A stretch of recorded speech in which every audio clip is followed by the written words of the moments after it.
Educating, informing, serving. Fact TV, keeping government honest. I'd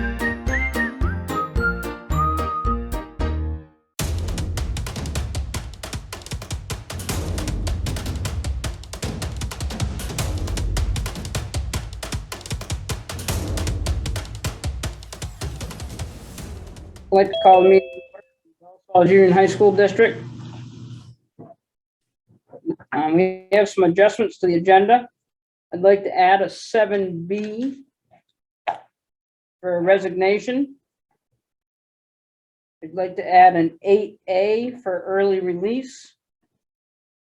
And a 5, a policy, and it's for recognition. Anyone else have any adjustments? Doesn't appear to have any.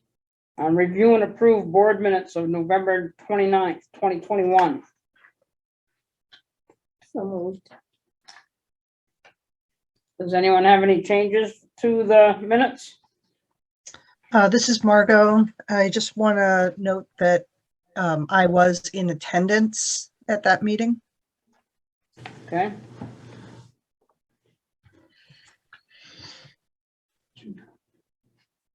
There's a motion to approve the board minutes with a correction of adding Margot to the members in attendance. Ian?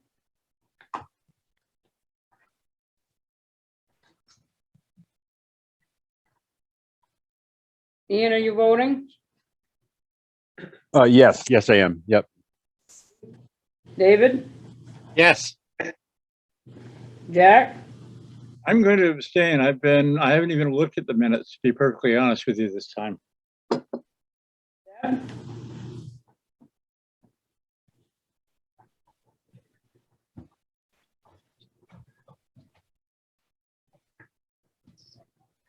Deb? Aye. Thank you. Priscilla? Aye. Brenda? Aye.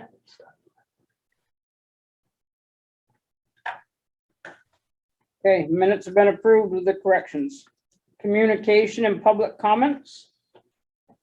Is there anyone on the, I have no one Screen. online right now, but I can't see anyone on the screen if anyone's up there. policies? Recognition. Priscilla, can you take that? Sure. I'll read the policy. We read it at the last meeting and warned it for this. It was rewarned for this meeting. So it is the policy of the Bellows Falls Union High School Board to recognize, congratulate, and extend appreciation to the staff for their devoted service to the students, families, and staff.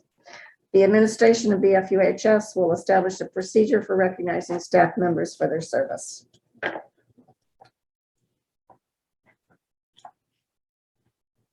Can I have a motion for that policy? Make a motion that we accept it. Is there any questions on the policy? I have one. Yes, Deb. The policy doesn't establish what those levels of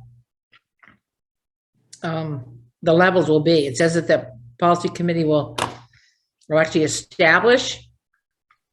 Yes. What else? I understand, from what I remember is that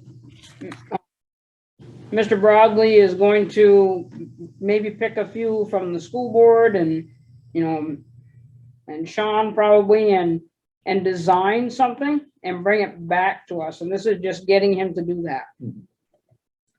Okay. Thank you. Right? The procedure is made up by the administration. Procedures are normally done that way unless it's very specific that the board needs to do particular things under the policy. This one is doing that. They will look at, what they might be able to do at 5 years, what they might be able to do at 25 years, what they might want to propose to do for a variety of different things, because we think recognizing our staff and teachers and people is important, especially with them knowing how much we want them to know how much we appreciate them. Thank you. Anyone else? We have a motion on the floor to accept the policy of recognition. Ian, Yes. David, Yes. Jack, Yes. Deb, Yes. Priscilla, Yes. Brenda. Yes. Motion passes. Thank you. Molly, Principals, this is Margot. Can you add me to the list when you go down the list for voting? Margot, you want to vote on that? It's a yes. Sorry, I missed you. Okay, principals report, Mr. Broadley. Okay, nice, shorter but sweet. Winter sports are well underway. Basketball and indoor track. The teams, the girls tonight are having their first regular season game, and the boys tomorrow night. We did outline a protocol for basketball games at home, and I included that in the report. And those that are here, I don't have hard copies for you at the moment, but we have that protocol, and that was developed to be in line with our district protocols that are based on state recommendations. So an example of that is we have, for home games, we only have home fans. We have a certain amount per family. We spread them out. We have assigned places to sit, which keeps them at a safe distance. JV parents, when they come in for the first game, then they will leave. The players may stay, but they will be sat behind the bench, spread out. And then varsity parents are asked to come 10 or 15 minutes before the game starts. They will come in, others will exit. And again, they'll be sitting in spots that are outlined, and that'll keep everybody safe. Masks will be on, players' masks will be on, etc. So, and I've put in the protocols and the district protocols for you to have a look at. So the number two, I got a letter. Initially, it was from my predecessor, and then it found on my in tray. It's from the Agency of Natural Resources. They do a water test. They're doing them in all schools as far as I'm aware, in Vermont. And on November 23rd, we received the water test results from all the taps in school that measures any lead. In our school, there was only one tap, which was maybe one too many, but hey, that's okay. There was one tap that was above the required 4 parts per billion of lead. The corrective action was taken. We totally disabled that sink, replaced the taps, replaced the fitting underneath it. And then we are, well, let me just say, we followed the protocol. I logged on and went onto the portal because it's all public information online. I notified all parents and staff with a letter, which I've included there as well, which gives you a list of all the taps and what their scores were. And the required state action was taken. The taps are being flushed, and in approximately 3 weeks after the event, the state will send us a test kit, and we will retest that tap, and hopefully it'll be good to go. So again, keeping us safe and healthy. And lastly, the vaccination status. We talked about it after our last meeting, and I know that Mr. Terry had set as a challenge and threw down the gauntlet. And I know that Mr. Haas met with our student council as well to get them motivated and get them involved to help us strive to get an accurate percentage and get it as high as possible, because we know that kids were vaccinated, but we weren't seeing all the cards. I worked with our school nurse as well, and between the information we had and her going on the database already, we have grown to a 60.9% for all students that are vaccinated. And now it's going to be a matter of continuing to move on. I'm going to meet with each individual class with the student council, and the kids are going to present ways in which and the importance of why we want to know everyone's vaccinated, and hopefully get more cards in, and that 60.9 will keep going up. So that's it for me, short and sweet. Important factors, but good. Mr. Broadley, I had a question Yep. issued to me on a short of a science teacher. I think we've talked about this before, but Yep. if you could just touch on that so that everybody knows. We, unfortunately, when we started our school year, we had hired a new science teacher to make up our complement. And that teacher, for whatever reason, did not work out. And we were then down a person in science.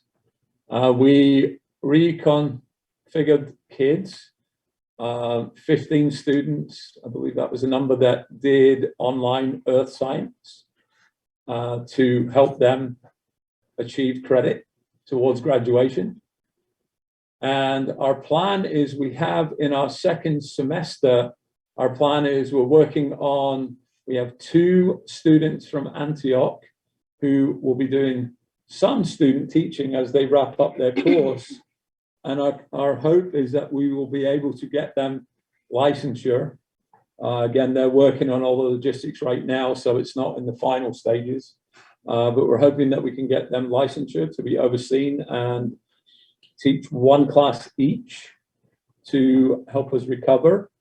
And then as we advertise, we will have 2 internal candidates that hopefully one will apply for that job, and hopefully others as well. So The question, I should have probably opened this up before I asked you. Yeah. Yeah, you have hit on the shortage of a science. So yes, it says, I've heard that some students are getting instruction in science, are not getting instruction in science at the high school. What is the situation with teacher shortages at the high school? Are there other gaps in instruction? I haven't heard of any, but not everybody's listening, so. not in the high school. We're also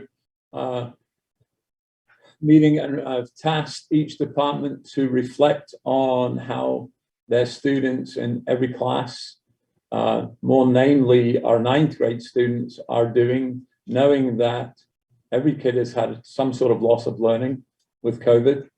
And we're looking to get together towards the end of the semester to plan if we need to change any courses in our second semester to help accommodate those kids to be successful. Good, thank you. So You didn't let me down. I figured you had a plan. Yes. Just to add to Mr. Burley's report, first thing, your links, Mr. Burley, you might want to go and check. They're all locked right now. oh yeah, Yeah, so otherwise you're going to get a ton of people requesting okay. access No, stuff. I'll go and unlock those now. The other piece that goes along with the vaccination, and I just want to make, because it did come out last week, and just so everyone is aware, that there is an incentive program through the state that if student vaccination rates, so this is different from the mask piece at 80%. So if student vaccination rates are at 85% or higher, a school will get $15 per pupil. And that is money that it must encourage student participation in how the funds are spent. So it is money that comes in. And if schools are over 90%, they can receive a maximum of $15,000.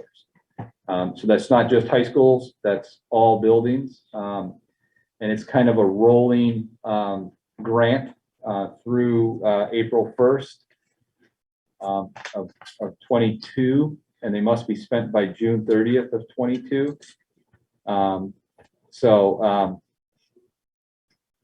So just so everyone, you know, it is an incentive, and it is for students to kind of use those funds or identify how those funds should be used.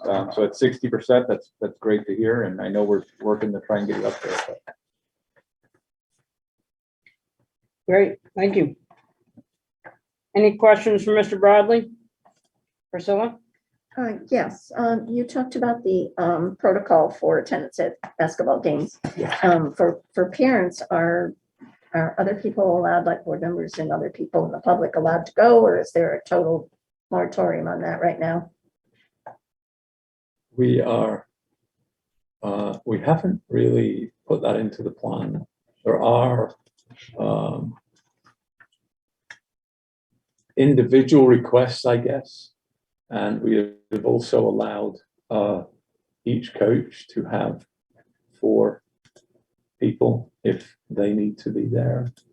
So what I think we would do is include, if you wanted to go to a specific game, you could ask, and we would, again, we're not publicizing that, but again, it's a different situation. So because it's a board member. So Okay.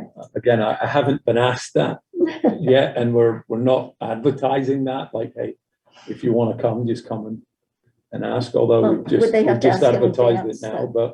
but we're trying to keep it to families and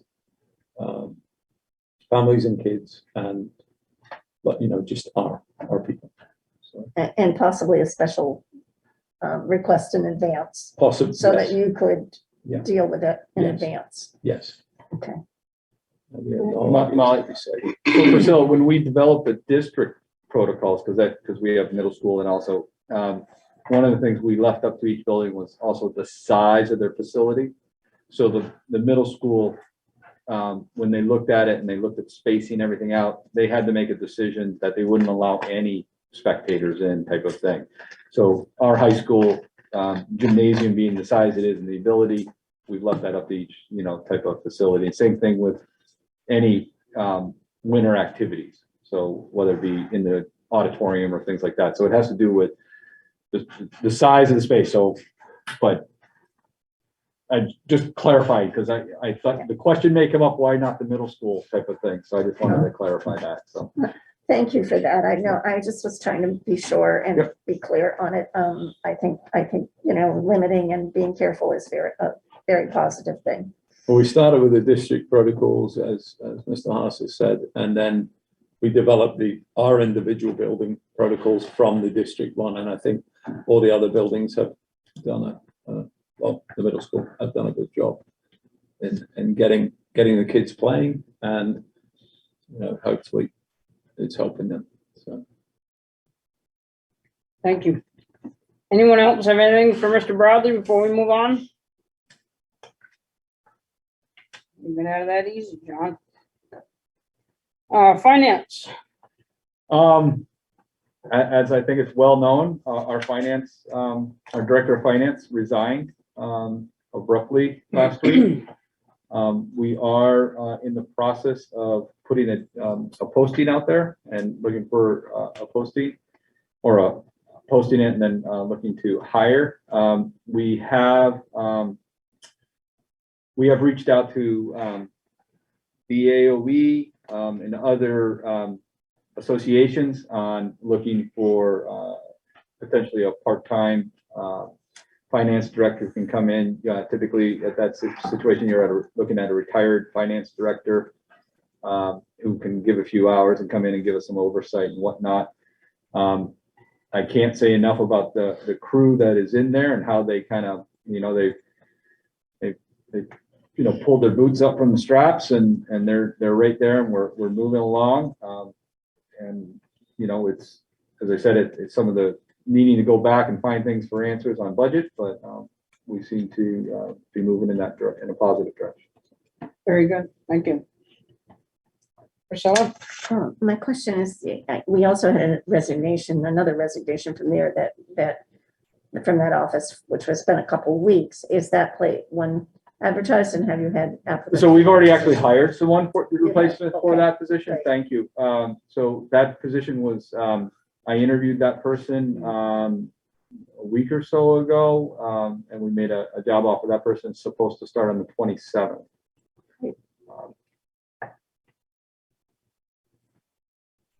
Anybody else? Excuse me, have any questions? Okay. Building and grounds update. Do we really have much for building and grounds update yet? So we had a couple building and grounds meetings, and you were working on getting some stuff going. The one thing that I was tasked with, and we don't have an exact answer yet, hopefully by tomorrow we will.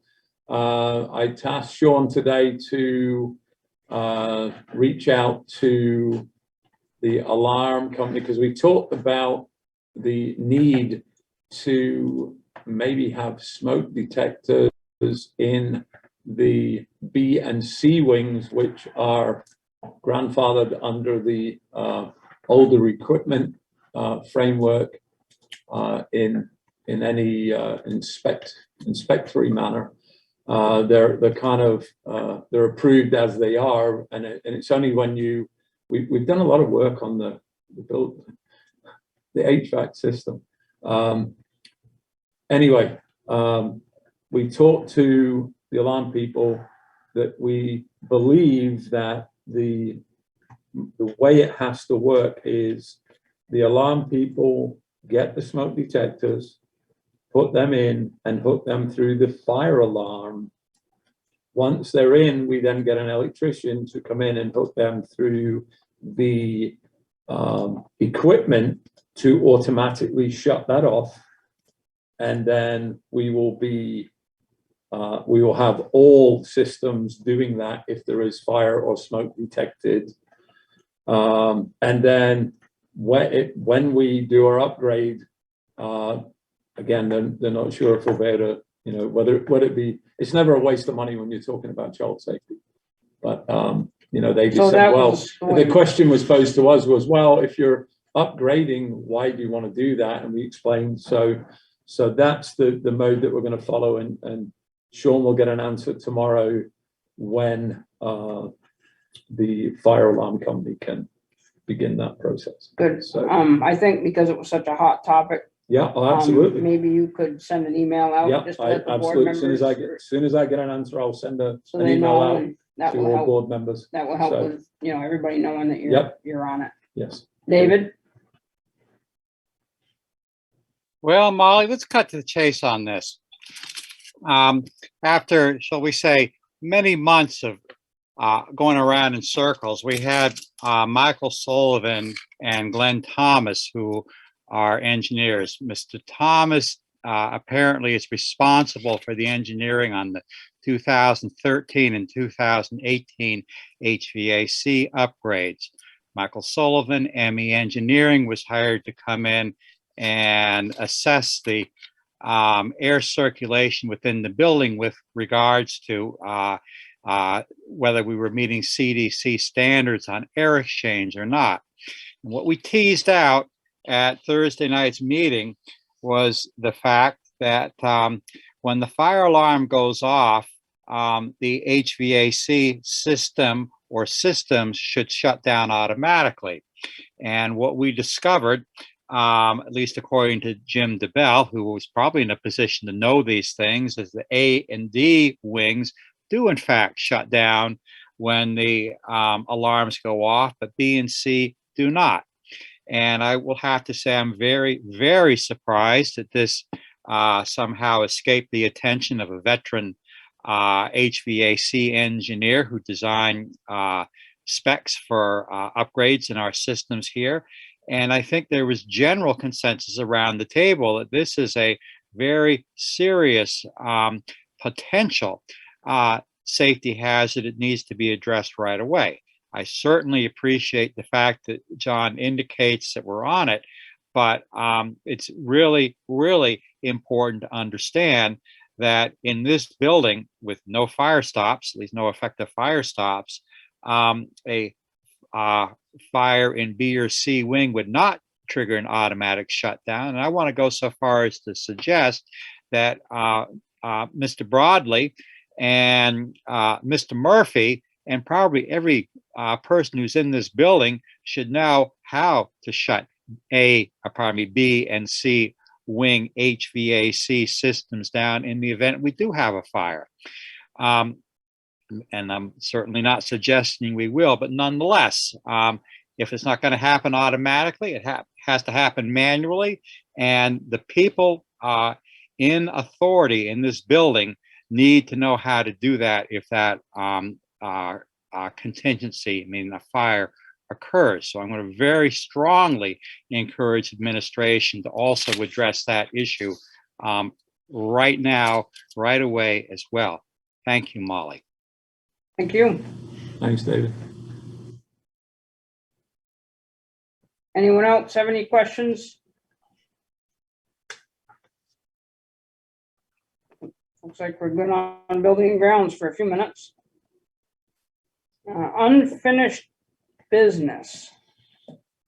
We've just had a budget committee meeting. We had a lot of, we got some answers. We got to get some answers on some stuff. Our next budget meeting, we decided, is January 10th at 5:30. And I got that date right, guys? Mm-hmm. Okay. Yes. You want to hit on any notes? We got a couple extra people here. Mr. Bradley? Most everybody's the same. We've looked through the budget and we've looked to make it as useful as possible, in that we've looked at every line to see what we've actually spent over the last 3 years anyway, to give us more exact figures, which has allowed us to cut a little bit. We are reducing a member of our guidance counseling who is retiring, and with our numbers, we found that we should be okay to get by with 2. We have a language teacher who is moving on, and though the classes were lowly subscribed, we're looking at ways that we can provide as many opportunities for students as we can, and trying to maintain a great choice for them. We're looking to add an athletic trainer on the ad side, and also, and just today really, we got a lot of the new information for the upcoming new year, which begins January 1, for our all of what I call our other expenses, such as healthcare, health insurance, VEMRs, etc., long-term disability, workman's comp, and stuff like that. We've got better figures that we're going to be real and put in, and hopefully bring a good budget that will provide all the needs for our students and be thoughtful of the taxpayers, of which I'm one too. Thank you. Thank you. Jack, you had your hand up. You all set? Yep, I'm fine for now. Okay, we have a 7B, which is to accept the resignation.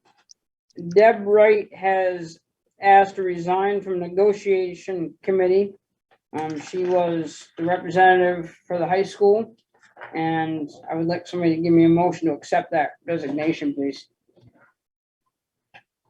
I would make that motion. Is there any discussion? I would like to vote on Molly, I'm not sure we have to vote. Isn't that an appointed position? I think that's an appointed one. Will we accept her resignation then? How's that? Yeah. Okay, sorry to see you go, Deb, but I get it, and it gives you more time for other things. And you understand this is just from the negotiating team? That's exactly the way I worded it. Okay, thank you very much. Okay, we're gonna go down to 8A. We've added 8A, which is to accept an early release day. So it wouldn't be just a day. We are proposing, and we proposed at the SU meeting, but found out that we have to go through each individual board, is an early release on the second Wednesday of every month starting in January. So that'd be January 12th through May. so January, February, March, April, and May, which would allow us to have a targeted professional development for teachers around social emotional learning for our students. And we would, it would allow us that time to ensure that even while we're doing it, our teachers are needing more and more tools to address the needs of students, so that we did not continue to have loss of learning, especially with a lot of the disruption that we've been having due to the COVID outbreak. When we presented it to the elementary school board last week, the caveat that they asked for is that we have meaningful opportunities for students if parents do not have the means or want their students to stay in school. And so we did agree to that we would look for those meaningful opportunities. I'm meeting with all the principals on Wednesday, and it's a topic for discussion of how we would do it. But we're not looking to just have like childcare, which I know would be different at the high school, but we would have opportunities for students to have engagement and address some loss of learning at the same time. So, and that would be an option for parents. Okay, thank you. Can I have a motion to accept an early release day on the second Wednesday of January, February, March, April, and May?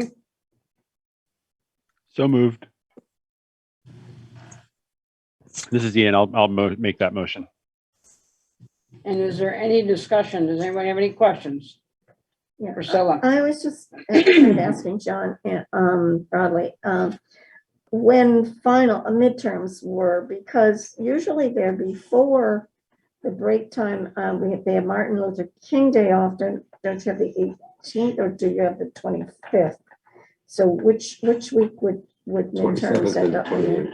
Pardon? The final, you're talking about the first semester Yeah, finals, yeah. the 27th and 28th. Yeah, you were saying they were late. Are they Yeah. really late in January because of COVID? We just started later this Okay, year. started So later. the schedule is different. Yeah. Just wanted clarification so that we were clear where it was going to end up hitting for the semester. Sure. Jack Breyer?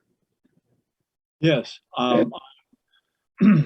I just wanted you to know that the elementary school board in Grafton, Athens, and Westminster did pass this on a close vote. But I do want to share that it was close because there was a lot of concern expressed about just how many days students have lost already this year. A concern that these partial days really aren't very effective educational days. And we pretty much trashed last year in terms of it being an educationally sound environment. I'm not suggesting that we vote against this. I just want to share with you the ongoing concern that we really need to take care about throwing away educational days when they've been hard to come by this year. And for parents, it's a burden, and for students, it's a real, it has educational impacts. We're having a tough enough time as it is. And those of you who have looked at test scores or seen what they've been across the state of Vermont know how much what the educational gap has been as a result of COVID. So I feel compelled to share that because, like I said, it was a vote that would have failed had I voted against it, and I didn't because I'm not, chairs aren't supposed to, but it doesn't mean that it's not something that I'm still very torn about. Anyone else? Molly, Yes, so tell me, it's an early release day, so half a day. so they come and do what? They come in for the first half of the day. I would suspect that in our level, there's classes when they're gonna have the first and second block or something, and They have all the blocks, and it's reduced. oh, So everybody, all students get each class, but it's shorter. Oh, so they have all their regular scheduled classes for that day. Yeah, It's just shorter amount So of the time. early release is for the teachers to have time for something? Or Yeah, what so the you're kids will go saying? home at 11, Okay. 11:20. And then that'll give us time to arrange professional development around, as Mr. Haas said, the social and emotional stuff that we would like to focus on. Question. I know it used to be 12:30 and it was moved back to 11:30, which is really only gives the teachers like a little less than 20 minutes for a class, right? 40. 20 of it's a period. Yeah, 20 for in a period. 40 for a block. Yeah, I was coming from the special ed area. We had 20-minute ones. Okay, so it would be 40.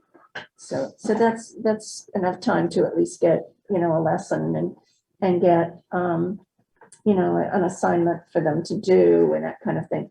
I think it's also, we were kind of looking at the fact that it was for an emotional time for the teachers to recover as well, because I think this has been a really tough year for them. So there's two sides to this. There's That's right. that training to help the students, but it's also some time maybe to help with their emotional well-being as well. Speak to this? Absolutely. Am I allowed to do that? So I appreciate that this is being brought up in conversation, and Jack, I fully hear what you're saying about the lost classroom time and the lost learning. I think one of the things that doesn't always get folded into the lost learning is the lost social skills. We have 9th and 10th graders who in many ways are reminding us of what we'd expect to see from 7th graders. And a lot of what my day to day is working with kids on how to interact with each other. And teachers are struggling too with how do we teach these skills that normally kids come to us with because they've been working on in the middle school and had 2 years of really honing those skills. And now they're coming to us with really not a whole lot of the ability to manage themselves. So we're having to teach something that we haven't taught before. And I think that this is a perfect opportunity for our teachers to learn those strategies that then they can bring into their classroom. So the lost learning or the lost learning time for these half days is going to be earned back and then some by having classes that are going to run a little smoother. Maybe there's fewer disruptions. So spending a half a day once a month might save 10-15 minutes of class, and that time will add up, and so we'll get our instruction time back in then some. So from my perspective, I think it's a great opportunity for the kids and the teachers. So I didn't do my homework because I didn't know about, but the teacher in service days, those are the days you regularly use also for development. Is that how you do that? Correct. There's so many a year. Yeah, and typically there's a balance of early release and full day professional development. My memory was that the focus was going to be on these full day professional developments this year, coming into this year. And most of them have been assigned and already paid for other things that do not have to address social emotional learning. And one of the things we found, and I was thinking as Mr. Murphy was talking, in a perfect world, we would have front loaded this. Like, this is as much as reading is important, as much as math is important, and all our different curricula. Like, if kids don't have the capacity to learn, it doesn't matter what they're going to learn. And we should have put some investment in there. And so that's what I'm trying to do. So going forward next year, We will be looking to continue this investment because one of the things is time is a commodity, and we can't make more of it. And, to ask teachers to stay after school and they're shot. And so that's why we're trying to find it's a some way to time. stretch it without compromising the kids, Correct. losing another day. Correct. Yeah. But next year, especially if we would have to shut down, there'd be something in the planning. We are already beginning conversations about next year Yeah. and what professional development is going to look like next year. And one of the things we are hearing very loud and clear is please no new initiatives, right? Like, you know, as much as Mr. Murphy wants to bring that new math initiative, right? No, I mean, I kid, but I mean, we Yeah. hear that like, we don't have the capacity right now. Yeah. Anyone else have any comments? Looks like we're good. We have a motion on the floor to accept early release days on the second Wednesday of January, February, March, April, and May of this year. Margot, how do you vote? Yes. Ian, Yes. David, Yes. Jack, Another abstention for me, sorry. Deb, Yes. Priscilla, Yes. Brenda. Yes. Motion passes. Thank you. The date of the next meeting would be January 10th at 6:30. Director's comments. Margot,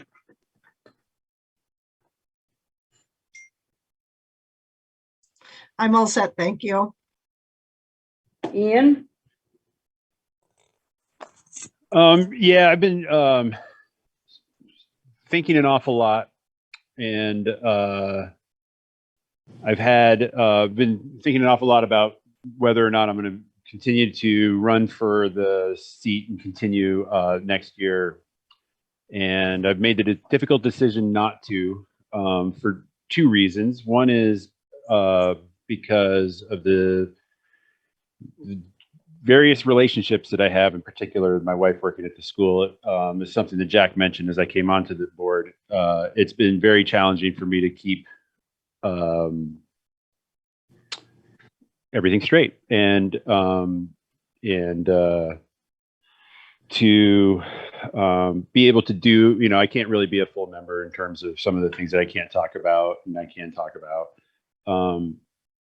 I feel like I could have managed that, but in the same time, this year I've made an employment change. I'm working at so because of that, I'm going to go back to grad school, and that's ultimately taking up the rest of my time. So unfortunately, I've waited a little too long, and I think it's going to be hard for someone to scramble and go for get the signatures that they would need for this. I really just agonized over it, maybe a little longer than I ought to have. I appreciate the work that I've been able to do with this board this year, and I'm going to continue to give it every effort throughout the course of my term. Thank you. thank you. David, Thank you, Molly. A veteran fundraiser at Dartmouth Hitchcock Medical Center by the name of Kathleen Breyer produced a document recently that she referred to as Charitable Donations 101. I'm going to read those steps off fairly quickly here. Step 1, who solicits gifts on behalf of BFUHS? That person needs to keep a record of all interactions with the donor or organization. This includes phone, email, mail, and personal meetings with the donor or organization. Copies of proposals are also saved with the donor's records. 2, where do you keep donor records? Do you have a donor database? Who is responsible for maintaining them? 3, who records gifts in your system? Do you set up fund accounts for these gifts? 4, who sends out acknowledgement letters that include IRS information about charitable donations and includes the gift amount and date of receipt? 5, who manages the contract terms of the gift or grant? 6, who stewards the donor or foundation and submits progress reports on a timely basis? You take those 6 items, and we have a great big fail completely on 5 of them, and maybe a partial on number 3, because apparently we do track Haver funds in a separate dedicated account. Okay, once again, I put a request in on December 9th that we have a discussion about Haver. And that was a simple request to the chair. Would you please add an item on the next high school agenda, which would have been tonight, called Discussion of Primary Source Documents for the Haver donation. I will remind this board, there are none. We have had to rely entirely on the representations of former Principal Hodgson and current Principal Broadley. That's not good enough. And there are two ways we can tease this out. We can make a forthright presentation of those primary source documents using the template that was provided to us by Kathleen Breyer, or we could do it on the basis of a Freedom of Information request. Either way, it needs to come out. I would much prefer that we do it voluntarily, but if we're not going to do it voluntarily, we will do it through the means of a Freedom of Information request. Okay, that's my comment, Molly. Thank you. Thank you. Jack? God, how do I follow that up? Yeah, the only comment I have on that is since I co-read that document from Kathleen Breyer, to who I am related, Margot's had those kind of emails from time to time, I know, and they're right. I just wanted to actually focus on what Ian said. Ian is not the only person who is a sort of semi-draftee to this board. We have our representative from Athens is the same situation. I literally wasn't sure if Deb was on or off the board based on the minutes, which by the way need to be corrected because it says she resigned from this board, and that was apparently not her intent. But with Ian's leaving, with our colleague from Athens not being here and being a semi-retired from this board and only an appointee, and the fact that I will not be running for election when my term ends this spring also, we really do need to encourage people to run for these positions. This is a multi-million-dollar budget. It affects the lives of thousands of students over any given period of time. We need the best that our communities have to offer, and we need to get them filled. We need somebody with engineering background. We need somebody with a fiscal background. We need talent. And I really beg people in our communities to consider running. It's an honorable thing to do. You will change more lives this way than you will any other. And I would just say the only regret I have is that we never fixed the school building at Bellows Falls Union High School, and that was the principal reason I ran in the first place. Be that as it may. Thanks. Thank you. Deb?